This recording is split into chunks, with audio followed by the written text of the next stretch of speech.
welcome back to our channel. So today in this video we are going to discuss about how to create or how to simply make polls in WhatsApp groups. So without wasting much of our time, let's get straight into the video.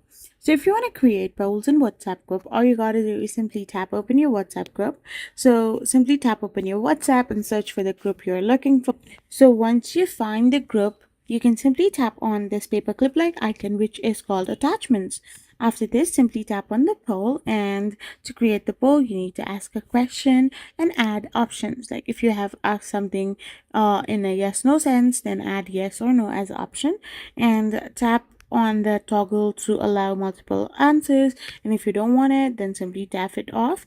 Once you have done this, hit this arrow like button to forward this certain poll that you have created.